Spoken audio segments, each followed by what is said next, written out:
नमस्ते दोस्तों। एक बुक है स्त्री आंतरिक बल की ओर, इसके बारे में कुछ बातें करना चाहूँगा। अगर पहले तो ये रिकमेंडेशन पढ़ने के बाद मतलब पूरा कुछ एक दो चैप्टर्स के कुछ बचे हुए अभी, बट जितना भी मैंने पढ़ा है तो उसके अनुसार मैं कहना चाहूँगा कि ये बुक आपके लिए बहुत ही इम्पोर्टेंट है। अगर आप स्त्री हैं, महिला हैं तो वो ज़रूरी है, लेकिन अगर आप पुरुष हैं तो भी आपके लिए बहुत ज़रूरी है ये किताब पढ़ना। इसमें सिर्फ ये नहीं है कि स्त्री तो है, लेकिन इसमें है कि मनुष्यता के बारे में भी बात की गई है। तो फिर कुछ चैप्टर्स हैं, उसके बारे में मैं शॉर्ट में बताना चाहूँगा। जैसे कि पहला ही चैप्टर है, स्त्री न देह न भावनाएं। तो जब ये कहा जा रहा है कि न देह न भावनाएं, तो भावनाएं तो पुरुषों को भी आती है और देह भी पुरुष भी देह के हैं। तो फिर ये मूलतः स्त्री के बारे में नहीं, देह और भावनाओं से रिलेटेड हम लोग जो जुड़े हैं उसके बारे में ये चैप्टर है। और चूंकि ऐसा कहा जाता है, बोला जाता है कि स्त्रियों में भावनाएं अधिक प्रबल होती हैं, तो फिर इसलिए भी यह सहायक है स्त्रियों के लिए भी। तो इसमें एक सॉल्यूशन दिया गया है भावनाओं को लेकर के, कि भावनाएं ज़्यादा उठती हैं हमारे अंदर तो हम उसी के अनुसार एक्ट करने लगते हैं, और हमें वो हम बहुत ही कहते हैं कि बहुत ही उच्चतम स्थिति है भावना। मतलब साधारण लोग जो कहते हैं आसपास, जैसे इमोशनल हो गए हैं किसी चीज़ को लेकर के, तो हम लोग क्या कहते हैं कि इमोशनलिटी देखो ना, वो व्यक्ति बहुत इमोशनल हो रहा है मतलब कि वो अच्छा है, लेकिन ये जो मान्यता है वो गलत है। जरूरी नहीं कि कोई इमोशनल हो रहा है तो वो अच्छी ही आदत है, क्योंकि भावनाएं हमारे शरीर से उठती हैं और शरीर अपना काम स्वतः करती रहती है। तो हमें पता नहीं होता है कि कौन सी भावना किस केंद्र से उठ रही है। तो उसे ज़्यादा सीरियसली ना लेकर हमें क्या करना है उसमें, कि भावनाओं को देखते रहना है, कहाँ से उठ रही है, किस तरह से भावनाएं काम कर रही है, कहाँ खत्म हो जा रही है, उसको देखते रहना। ये समाधान है इसका। अगर भावना के अनुसार चलते रहे, बहते रहे और काम करते रहे तो गड़बड़ हो जाएगी। तो करना क्या है, भावना उठे तो उसे देखना है। ठीक है। दूसरा अध्याय है, महिलाएं अपनी पढ़ाई और नौकरी देखें या घर गृहस्थी। तो ये जनरल से सवाल है कि महिलाएं अपनी पढ़ाई और नौकरी देखें या घर गृहस्थी। तो इसमें दोनों में से एक को चूज नहीं किया गया। यहाँ बोला गया है कि आप शिक्षा को प्राथमिकता दें। आप घर गृहस्थी संभाल रहे हैं या फिर अपनी पढ़ाई देख रहे हैं, अपनी नौकरी देख रहे हैं, सब कुछ एक एक जोन है, एक जो एरिया उसका फिक्स है कि वहाँ पे इस तरह का काम कर रहे हैं, यहाँ इस तरह का काम कर रहे हैं, यहाँ पे इस तरह का काम कर रहे हैं। लेकिन इन तीनों के से ऊपर जो प्राथमिकता है वो है शिक्षा। तो आप कुछ भी कर रहे हैं, आप अपनी शिक्षा को प्राथमिकता दीजिए। अगर आप शिक्षित हैं तो आप कुछ भी कर रहे हैं, कहीं भी हैं, तो आप सही तरीके से उस काम को कर पाओगे। तो ये है तीसरा अध्याय है, ये किसने किया, भारतीय महिलाओं के साथ।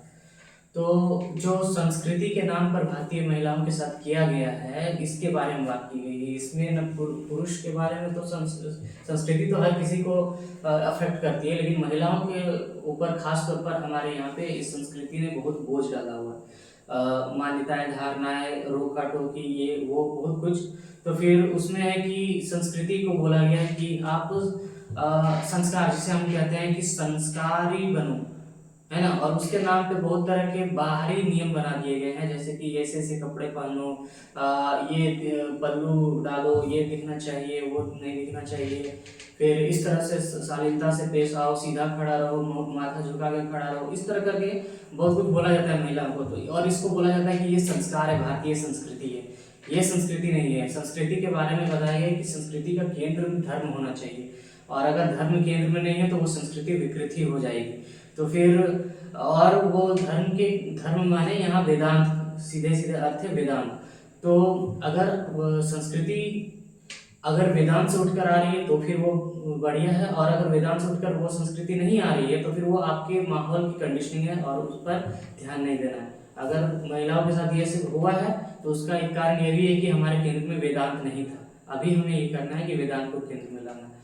तो उसी से महिला की जो संस्कृति के नाम पर जो अत्याचार हुआ है, जो रूढ़िवादी संस्कृति है, वो कम होगा। चौथा अध्याय, नारी देह है आपकी पर नारी नहीं है आप। इसमें है कि हाँ, नारी देह है आपकी पर नारी नहीं है आप।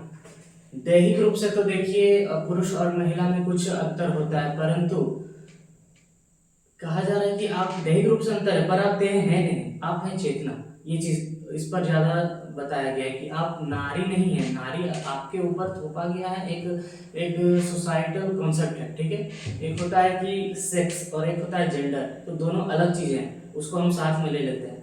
सेक्स है आपका बायोलॉजिकल डिटर्मिनेशन, आइडेंटिफिकेशन, बट जो आपका रियल आइडेंटिफिकेशन है वो आपका बनता है चेतना से। परंतु हम लोग क्या करते हैं कि सेक्स को बायोलॉजिकल ना लेकर के उसको सामाजिक बना देते हैं, तो उसको जेंडर बोल देते हैं कि आप इस जेंडर से उस जेंडर से, और वो जेंडर जो बनता है वो समाज से बनता है।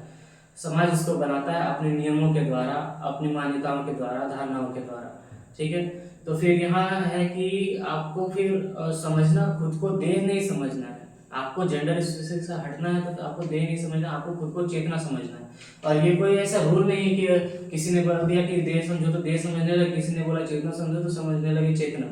यह वास्तविकता है, तथ्यात्मक है, और तथ्य है कि आप एक चेतना मात्र हो, है ना।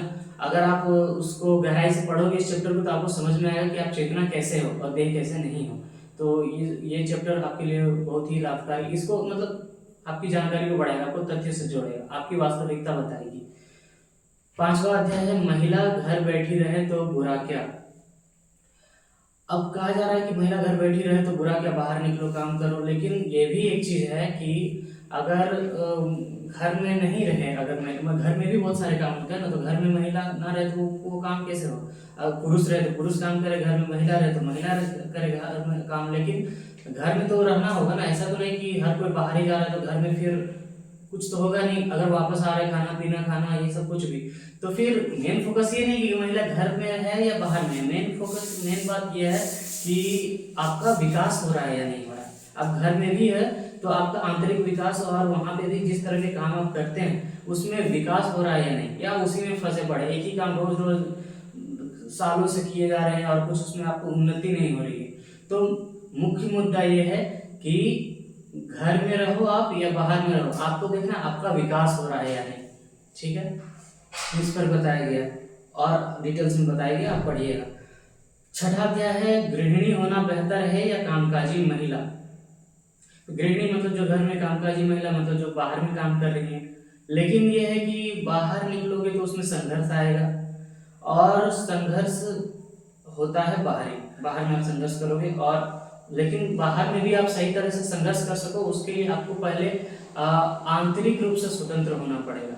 तो पहले आंतरिक स्वतंत्रता आती है, ठीक है, उसके बाद बाहरी संघर्ष आता है। तो आप गृहिणी भी हो या कामकाजी महिला हो, पहले आंतरिक स्वतंत्रता लाइए, उसके बाद आप जो भी करोगे बाहर वो संघर्ष आप कर पाओगे। तो बाहर भी बिना आंतरिक स्वतंत्रता के अगर आप संघर्ष करने निकल पड़ो तो वो पता नहीं कि कितना हद तक काम करेगा। तो पहले है आंतरिक स्वतंत्रता, उसके बारे में अच्छे से बताया गया है, आप पढ़िएगा तो फिर आपको जानकारी मिलेगी।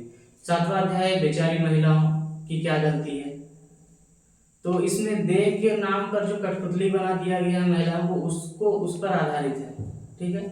तो फिर यही कहा गया कि और वो किसी ने बनाया नहीं, वो देह नहीं आपको बना दिया, देह की वो जो व्यवस्था है वही आपको बना देती है इस तरह से। उसमें इमोशंस आते हैं, उसमें डर आता है, उसमें बहुत सारी चीजें आती हैं। केंद्र तो अहम से ही सब निकलता है, पर ये सब कुछ आपके देह से भी निकलता है, एंटायर भी देह से ही निकलता है। तो फिर हमें पता भी नहीं होता, हम देह के चलते हैं। तो इसमें मुख्य बात जो है जानने की वो ये है कि देह